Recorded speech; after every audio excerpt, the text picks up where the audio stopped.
A shocking act of bravery prevented a far greater tragedy during a shooting at a New Hampshire country club, authorities revealed. But here's where it gets controversial. While the quick actions of bystanders saved lives, the motives behind the attack remain unclear, sparking debate and concern.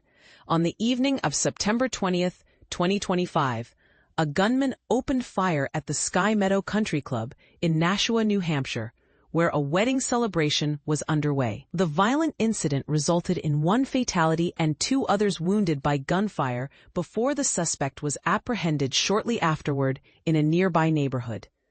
The victim, who lost his life, was identified as Robert DeSassery Jr., 59. New Hampshire Attorney General John Formella and Nashua Police Chief Kevin Rourke confirmed that the accused shooter is Hunter Nadeau, a 23-year-old former employee of the country club. Nadeau has been charged with second-degree murder for the deliberate shooting of DeSassery.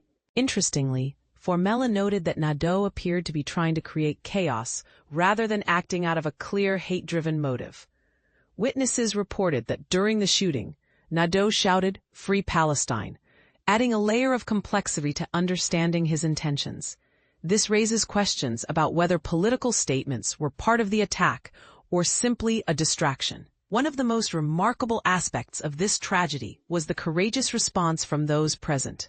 Several patrons risked their own safety to intervene, with some witnesses describing how a person struck Nadeau with a chair in an effort to stop him. Michael Homewood, the wedding DJ, credited this brave act with potentially saving many lives, saying, "He hit him over the head with a chair, and he probably saved a bunch of lives just doing that." The shooting took place right next to the wedding festivities, turning what should have been a joyful occasion into chaos and fear. The quick thinking and selflessness of the guests highlight how ordinary people can become heroes in moments of crisis. Authorities are still investigating the shooter's motive. Formella emphasized that there is no known connection between Nadeau and DeSassery, and police have not confirmed whether Nadeau has legal representation. Initially, there was speculation about the possibility of multiple shooters, but officials later clarified that only one person was involved. Additional charges are expected to be filed, especially concerning the other victims who were shot.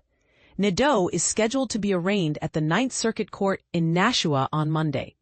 Among the wounded, one is an employee of the club and the other a patron. The employee remains in critical but stable condition, while the status of the other gunshot victim is currently unknown. Beyond the gunshot injuries, at least 4 others sustained non-life-threatening wounds, such as cuts, a broken hand, and blunt force trauma, according to Nashua Fire Rescue. The agency also reported assisting around 100 people from the scene to a nearby firehouse, mostly on foot. Governor Kelly Ayotte expressed her support in a statement, saying the Attorney General's office will aid Nashua police with the ongoing investigation. She and her husband are praying for the victims and their families, underscoring the community's grief. Nashua is located approximately 45 miles northwest of Boston, just over the Massachusetts border. The victim's widow, Charlene DeSassery, shared her heartbreak in an email, describing herself as unbelievably traumatized and focusing on caring for their children in the aftermath. She called her late husband a hero, believing he was trying to protect her, their daughter, and possibly others during the shooting. Charlene also revealed that she and her daughter were near the shooter when he entered the room, and that he seemed to target a restaurant employee. "My husband got caught in the fire trying to protect us," she said. She painted a picture of Robert as a man who loved golf, poker, and pickleball, and who was deeply cherished by family and community. She urged the public to avoid speculation and misinformation about the incident, warning that such rumors only make the situation harder for everyone involved, including law enforcement trying to do their job. Witnesses described a scene of utter chaos. Evie O'Rourke, Robert's mother, recounted the terrifying moment she could not find her son after he was shot. "He went down. My daughter-in-law and granddaughter escaped. They saw my son go down and they saw blood," she said. Sophie Flaboris told WCVB-TV that someone struck the suspect over the head with a chair to subdue him, after which the shooter fled the scene. She described the moments leading up to the shooting. We had just gathered around the dance floor. We were about to do a Greek smashing of the plates and throwing the dollar bills. The bride had just come up to me and gave me the plates to say, "All right, you give this to my husband." And all of a sudden, we heard pop, pop, pop, pop, pop, heard 5 shots. Emily Ernst recalled seeing the gunman dressed in all black with a mask, raising the gun before she ran for safety through the kitchen.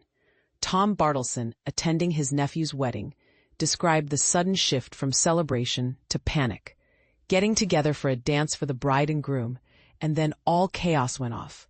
We heard about 6 shots, and everybody ducked for cover.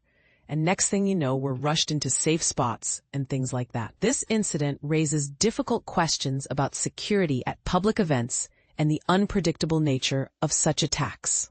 Was the quick intervention of bystanders a rare stroke of luck, or should venues be better prepared to prevent such tragedies?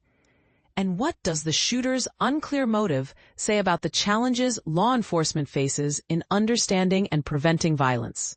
We invite you to share your thoughts. Do you believe the community's response was enough, or should more be done to protect public gatherings? How do you interpret the shooter's actions and statements? Join the conversation below and let us know your perspective.